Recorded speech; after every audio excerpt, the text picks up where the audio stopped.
નમસ્કાર વિદ્યાર્થી મિત્રો, જય શ્રી કૃષ્ણ. કેમ છો બધા? મજામાં છો ને? હા, આપણે ધોરણ 7માં બીજા સેમેસ્ટરમાં પ્રકરણ નંબર 1 બેટી કાવ્ય વિશેની માહિતી ભાગ 1માં મેળવી હતી, બરાબર ને? તો આજે આપણે ભાગ 2માં એના સ્વાધ્યાય અને અભ્યાસ વિશેની માહિતી સ્વાધ્યાય પોથી દ્વારા મેળવીશું. પાઠ્યપુસ્તકના બધા પ્રશ્નો આ સ્વાધ્યાય પોથીમાં લેવામાં આવ્યા છે. માટે તમારે પાઠ્યપુસ્તકના પ્રશ્નોની માહિતી મેળવવી હોય તો પણ તમે સ્વાધ્યાય પોથીમાંથી મળી જશે. તમે આ સ્વાધ્યાય પોથીના પ્રશ્નો નોંધ તમારા નોટબુકમાં પણ કરી શકો છો. તો ચાલો અભ્યાસની શરૂઆત કરીએ.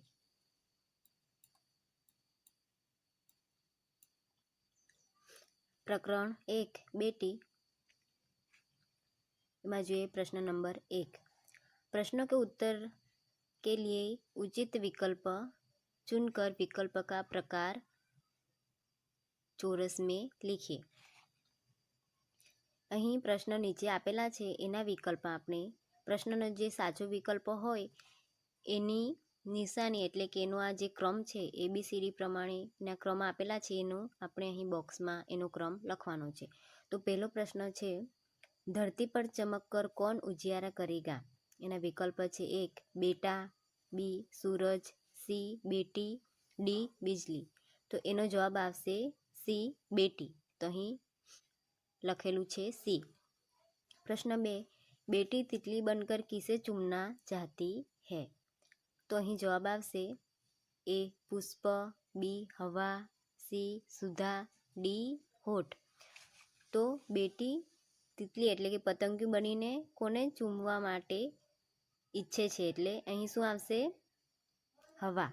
એનો જવાબ આવશે હવા, એટલે અહીં બી લખેલું છે.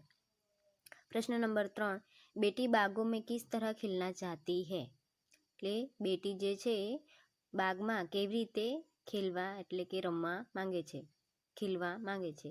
તો એનો જવાબ શું આવશે? પહેલો ઓપ્શન છે સુંદર ફૂલ બનકર, બીજો છે ગુલાબ કા ફૂલ બનકર, સી જુઈ બનકર, ડી મોગરે કી તરહ. તો એનો જવાબ આવશે એ સુંદર ફૂલ બનકર. એટલે અહીં જવાબ લખેલું છે એ સુંદર ફૂલ બનકર. ચોથો પ્રશ્ન છે બેટી ક્યાં બનકર સહારા बनने की चाहत रखती है. તો એમાં વિકલ્પ છે ચાંદ, બી સૂરજ, સી બાદલ, ડી તારા. તેનો જવાબ શું આવશે? એટલે કે બેટી જે છે શું બનીને બીજાને સહારો આપવા માંગે છે. તેનો જવાબ શું આવશે? ડી તારા. હવે પછીનો પ્રશ્ન છે પ્રશ્ન નંબર 2 कोष्टक में से उचित शब्द चुनकर रिक्त स्थानों की पूर्ति कीजिए. એટલે કે નીચેની ખાલી જગ્યા આપણે અહીં જે શબ્દ આપેલા છે એનો ઉપયોગ કરીને પૂરવાની છે. તો પહેલી ખાલી જગ્યા છે બેટી તારા બનકર ખાલી જગ્યા બનેગી. તો અહીં જે શબ્દ આપેલા છે પેલો છે ચંદા, સહારા, ઉजियारा, મહેનત. તો બેટી તારા બનકર સહારા બનેગી. એટલે અહીં ખાલી જગ્યામાં જવાબ શું આવશે? સહારા. બીજી ખાલી જગ્યા છે બેટી ધરતી પર ચમક કર ખાલી જગ્યા કરેગી. તેનો જવાબ શું આવશે? ઉजियारा. બેટી ધરતી પર ચમક કર ઉजियारा કરેગી. ત્રીજી ખાલી જગ્યા છે બેટી પઢ લિખ કર ખાલી જગ્યા કરેગી. એમાં જવાબ શું આવશે? હા, મહેનત. બેટી પઢ લિખ કર મહેનત કરેગી. હવે પછીનો ખાલી જગ્યા ગગન મેં ખાલી જગ્યા ચમકતા હૈ. તો ગગનમાં શું ચમકે છે? કાવ્યમાં શેનું ઉદાહરણ છે? તો ચંદાનું. હા, તો ગગન મેં ચંદા ચમકતા હૈ. હવે પછીનો પ્રશ્ન છે પ્રશ્ન નંબર 3 निम्नलिखित विधान के सामने सही और गलत का चिन्ह कीजिए. એટલે કે નીચે જે વાક્યો આપેલા છે એમની સામે જો એ વિધાન એટલે કે વાક્ય સાચું હોય તો ખરાની નિશાની અને ખોટું હોય તો ખોટાની નિશાની આપણે કરવાની છે. પહેલું છે બેટી આકાશ મેં ચમકના ચાહતી હૈ. તો એ સાચું આવશે કે ખોટું? હા, ખોટું. તેની સામે ખોટાની નિશાની કરેલી છે. પછી બીજું વાક્ય છે બેટી दूसरों के सहारे दुनिया को देखना चाहती है. તો આ વિધાન સાચું આવશે કે ખોટું? હા, ખોટું. પછી ત્રીજું વાક્ય છે ફૂલ જैसी સુંદર बनकर बेटी बागों में खिलना चाहती है, એટલે કે ફૂલ જેવી બનીને જે બેટી છે બાગોમાં ખીલવા માંગે છે. તો આ વિધાન કેવું આવશે, સાચું કે ખોટું? હા, સાચું. ચોથું વિધાન છે બેટી હવા को चूमकर नाचना और गाना चाहती है. આ વિધાન તો સાચું જ આવશે ને? તો હા, એની સામે સાચાની નિશાની છે. હવે પછીનો પ્રશ્ન જોઈએ. પ્રશ્ન નંબર 4. નિમ્નલિખિત શબ્દો કે સમાનાર્થી શબ્દ લીખીએ. સમાનાર્થી એટલે કે જે શબ્દ હોય એના જેવો જ બીજો શબ્દ, સમાન અર્થવાળો શબ્દ. તો અહીં શબ્દ આપેલા છે એના આપણે સમાન અર્થવાળો શબ્દ આપવાના છે. તો પહેલો શબ્દ છે ગગન. ગગન એટલે આકાશ, નભ, ગગન વગેરેના, વ્યોમ વગેરેના અર્થ થાય છે. તો અહીં ગગન એટલે આકાશ. બીજો શબ્દ છે પ્રકાશ. પ્રકાશ એટલે ઉજાલા. પછી ત્રીજો છે પાંવ. પાંવ એટલે પેર, ચરણ વગેરેના વિવિધ અર્થ થાય છે. પછી ચોથું છે દુનિયા. દુનિયા એટલે વિશ્વ. પછી પાંચમું છે ફૂલ. ફૂલનો અર્થ શું થશે? પુષ્પ. પુષ્પ અથવા કુસુમ વગેરેના વિવિધ અર્થ થાય છે. અહીં ફૂલનો અર્થ છે પુષ્પ. પછી છઠ્ઠો શબ્દ છે સહારા. સહારા એટલે કે આશ્રય, આધાર. એટલે સહારાનો અર્થ થશે આશ્રય અથવા આધાર. હવે પછીનો પ્રશ્ન છે પ્રશ્ન નંબર 5. निम्नलिखित उदाहरण के अनुसार विलोम शब्द का प्रयोग कीजिए. એટલે કે નીચેના જે શબ્દ આપેલા છે, અહીં ઉદાહરણ પણ આપેલું છે, એનું વિલોમ એટલે કે વિરોધી શબ્દ આપીને એનો વાક્યમાં પ્રયોગ આપણે કરવાનો છે. એનું વાક્ય આપણે બનાવવાનું છે. અહીં એક ઉદાહરણ આપેલું છે ઉજાલા. ઉજાલાનો વિરોધી શું થશે? અંધેરા. તો આ બંને શબ્દનો ઉપયોગ કરીને આપણે વાક્ય બનાવવાનું છે. આ બંને શબ્દ એ વાક્યમાં આવે અને બંધ બેસે એટલે કે વાક્ય બરાબર વંચાય એ રીતે આપણે આ બે શબ્દોનો ઉપયોગ કરવાનો છે.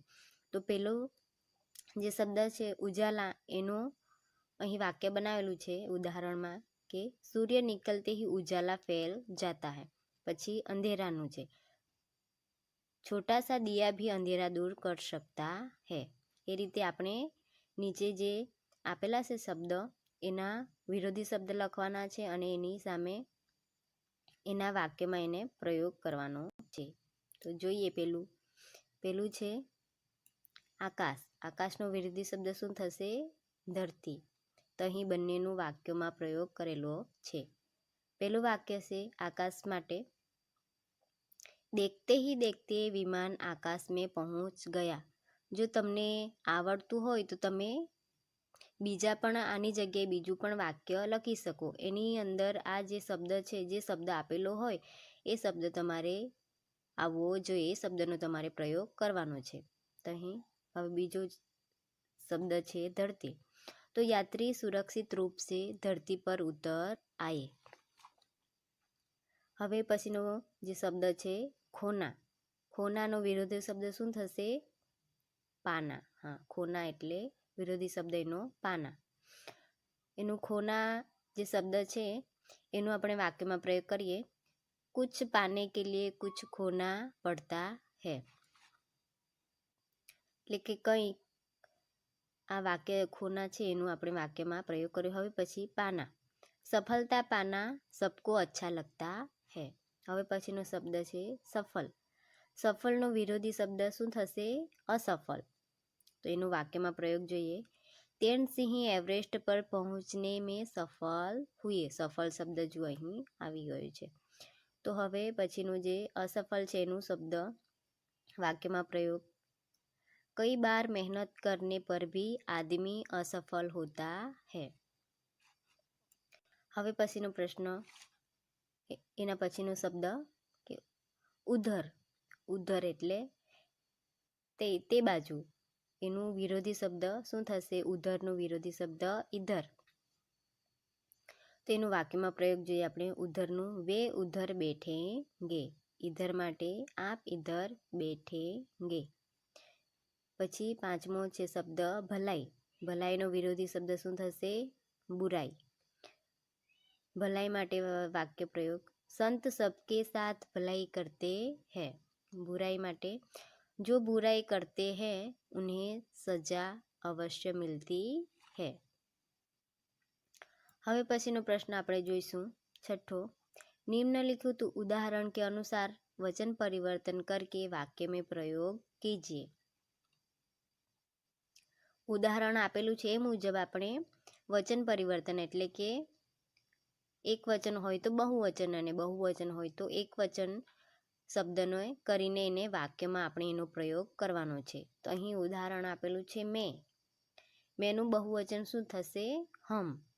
તો આ બે શબ્દનો ઉપયોગ કરીને આપણે વાક્ય બનાવવાના છે। ઉપર મુજબ આપણે વિરોધી શબ્દનો જે રીતે વાક્ય બનાવ્યા એ જ રીતે અહીં પણ આપણે વાક્ય બનાવવાના છે આ બે શબ્દનો ઉપયોગ કરીને। તો મેં એટલે એનું વચન પરિવર્તન કરતા હમ થશે, મેનું થશે હમ। મેં માટે વાક્યમાં પ્રયોજન જુઓ, અહીં આપેલું છે ઉદાહરણ, મેં બાજાર જા રહા હું। પછી હમ માટે હમ બાજાર જા રહે હૈ। પછી એનામાં આપણે જોઈએ શબ્દ એક ઘોડા, તો ઘોડાનું બહુવચન શું થશે? ઘોડે। તો અહીં વાક્યમાં પ્રયોગ કરીએ, ઘોડા દોડ રહા હૈ। પછી ઘોડે બહુવચન માટે ઘોડે દોડ રહે હૈ। જ્યારે તમે એક વચનમાં લખો ત્યારે હે ઉપર અહીં મીંડું આવશે નહીં, જ્યારે તમે બહુવચનમાં લખો ત્યારે અહીં હે ઉપર મીંડું આવશે। હવે શબ્દ નંબર 2 ખિલોને, ખિલોને એ બહુવચન છે, એનું એક વચન શું થશે? ખિલોના। ખિલોનેનું થશે ખિલોના। એનું વાક્યમાં પ્રયોગ કરીએ આપણે, ખિલોને સુંદર હૈ। પછી એના પછીને ખિલોના સુંદર હૈ। ત્રીજો શબ્દ બચ્ચા, બચ્ચા જે એક શબ્દ એક વચન છે એનું બહુવચન શું થશે? બચ્ચે। અહીં વાક્યમાં પ્રયોગ કરીએ, બચ્ચા ખેલ રહા હૈ। બચ્ચે, બચ્ચે ખેલ રહે હૈ। ખેતનું એક વચન અને બહુવચન સરખું જ થશે, પણ તમે જ્યારે એનો વાક્યમાં પ્રયોગ કરો ત્યારે અલગ રીતે વાક્ય બનશે। તો પહેલું જોઈએ, ખેત હરા ભરા હૈ। આ એક વચન માટે વાક્ય આ રીતે બની શકે। પછી બહુવચન હોય ત્યારે ખેત હરે ભરે હૈ, આ રીતે વાક્ય બને। બરાબર ને? તો હવે તમે પણ તમારી સ્વાધ્યાય પોથીમાં જેટલા પણ પ્રશ્ન આપણે જોયા એ બધા તમારે સ્વાધ્યાય પોથીમાં આની નોંધ કરવાની છે। હું જે રીતે તમને બતાવું એ રીતે તમારે સમજવાનું છે અને પછી એના પછી તમે સાથે સાથે તમારી સ્વાધ્યાય પોથીમાં પણ એની નોંધ કરતા જજો। प्रश्न नंबर 7 છે, निम्नलिखित वाक्यों में से विशेषण छांटकर उनके भेद लिखिए। આ જે વિશેષણ છે એ આપણે વિશેષણ વિશેની માહિતી ધોરણ 5માં મેળવી જ છે, બરાબર ને? તો એ વિશેષણમાં વિવિધ પ્રકાર જોવા મળે છે। વિશેષણમાં આ જે પાઠ છે પહેલો પાઠ, એમાં આપણે ગુણવાચક વિશેષણ અને સંખ્યાવાચક વિશેષણ આ બે વિશેષણની માહિતી મેળવવાની છે। આનો પછી જે ભાગ આવશે ભાગ નંબર 3, એમાં હું વિશેષણ વિશેની વિગતે ચર્ચા કરીશ। એટલે એ વિડીયોમાં આપણે વિશેષણ વિશેની માહિતી વિગતે જોઈશું। તો અહીં વિશેષણ છે એને અલગ કરીને એ વિશેષણ કયા પ્રકારમાં આવે છે એનું આપણે દર્શાવવાનો ભેદ, એનો પ્રકાર દર્શાવવાનો છે। તો વિશેષણ એટલે કે જો શબ્દ સંજ્ઞા की વિશેષતા બતાવે, એટલે કે જે શબ્દ સંજ્ઞા નામનો વિશેષતા, જે શબ્દ છે એ નામની વિશેષતા દર્શાવીને આપણે વિશેષણ કહીએ। તો અહીં જુઓ, રમણ એ સંજ્ઞા છે અને ચતુર એ વિશેષણ છે। આ જે નામ છે એની વિશેષતા દર્શાવે છે, એટલે સંજ્ઞાનું વિશેષણ વિશેષતા દર્શાવે છે। માટે હવે જોઈએ આપણે પહેલું વાક્ય, રમણ ચતુર બાલક હૈ। તો અહીં ચતુર એ વિશેષણ છે। પણ એનો પ્રકાર કયો છે? ગુણ દર્શાવે છે. રમણ બાળક છે, પણ કેવું બાળક છે? તો ચતુર છે, માટે એ ગુણ દર્શાવે છે. પછી બીજું વાક્ય છે મિર્ચી કા સ્વાદ તીખા હોતા હૈ. અહીં મિર્ચી કા સ્વાદ હોતા હૈ, તીખા એ કેવું છે? વિશેષણ છે, એનું વિશેષતા છે એની. તો અહીં મિર્ચી કા સ્વાદ તીખા એટલે તીખા એ શું દર્શાવે છે? ગુણ છે એનું, તો એ ગુણવાચક વિશેષણ થશે. હવે પછી પ્રશ્ન વાક્ય 3, પ્રયાગ 3 નદીઓ કા સંગમ હૈ. અહીં પ્રયાગ 3 નદીઓ કા સંગમ હૈ, તો એ 3 એ શું થશે? વિશેષણ થશે. प्रयाग नदियों का संगम स्थान है, लेकिन कितनी नदियों का? 3. એ 3 એ આ વાક્યમાં એની વિશેષતા દર્શાવે છે, માટે અહીં વિશેષણ કયું થશે? 3. આ વિશેષણ છે, પણ એ કયું વિશેષણ છે? તો નિશ્ચિત સંખ્યાવાચક. સંખ્યાવાચક જે વિશેષણ છે એમાં પણ 2 પ્રકાર પડે છે, નિશ્ચિતવાચક અને અનિશ્ચિત વાચક વિશેષણ, સંખ્યાવાચક વિશેષણ. આપણે આવતા વિડીયોમાં ભાગ નંબર 3માં આ વિશેષણ વિશેની વિગતે માહિતી મેળવીશું. હવે એટલે અહીં આવશે 3 એ નિશ્ચિત સંખ્યાવાચક વિશેષણ છે. એના પછીનું છે ચોથું, હમારે દેશ કી ચારો દિશા રક્ષિત હૈ. અહીં વિશેષણ કયું આવશે? ચારો. એ પણ કેવું છે? નિશ્ચિત સંખ્યાવાચક વિશેષણ. હવે પછીનું 5મું વાક્ય છે કઈ લોગ નર્મદા કી પરિક્રમા કરતે હૈ. અહીં વિશેષણ શું આવશે? કઈ. કઈ એટલે ઘણા બધા લોકો, કેટલા લોકો છે એની ખબર નથી. કઈ એટલે એમાં એક પણ 4-5 હોઈ શકે, 6-7 હોઈ શકે, 8-9-10 ગમે જેટલા વ્યક્તિઓ લોકો હોઈ શકે. એટલે કેટલા માણસો છે એની ખબર નથી આપણને, એટલે કે એ કયું વિશેષણ થશે? અનિશ્ચિત. કેટલેમાં એમાં નક્કી નથી કે કેટલા લોકો છે, એટલે કે અનિશ્ચિત સંખ્યાવાચક વિશેષણ. સંખ્યા તો છે પણ કેટલી છે એની ખબર નથી, એટલે અનિશ્ચિત સંખ્યાવાચક. હવે વાક્ય 6, कुछ लड़के मैदान में खेल रहे हैं. लड़के मैदान में खेल रहे हैं, लेकिन कितने? कुछ એટલે કેટલા છે એની ખબર નથી. થોડાક છે, વધારે છે, કેટલા છે એની માહિતી ચોક્કસ આપણને આપી નથી, એટલે એ પણ થશે અનિશ્ચિત સંખ્યાવાચક વિશેષણ. અહીં આ વિશેષણ વિશેનું 1 થી 6 સુધીના વાક્યો વિશેષણના આપેલા છે, એની આપણે માહિતી. તો વિદ્યાર્થી મિત્રો, આજે આપણે હિન્દી વિષયમાં પ્રકરણ 1 ભાગ 2માં સ્વાધ્યાય પોથીમાંથી પ્રશ્ન 1 થી 7 વિશેની માહિતી મેળવી. હવે આપણે ભાગ 3માં પ્રશ્ન 8 થી 15ની માહિતી મેળવીશું. આજે આપણે જે શીખ્યા 1 થી 7 સુધીની માહિતી જે આપણે મેળવી, એની નોંધ તમે તમારી સ્વાધ્યાય પોથીમાં કરી લેજો અને એની તૈયારી કરજો. ત્યાં સુધી આવજો.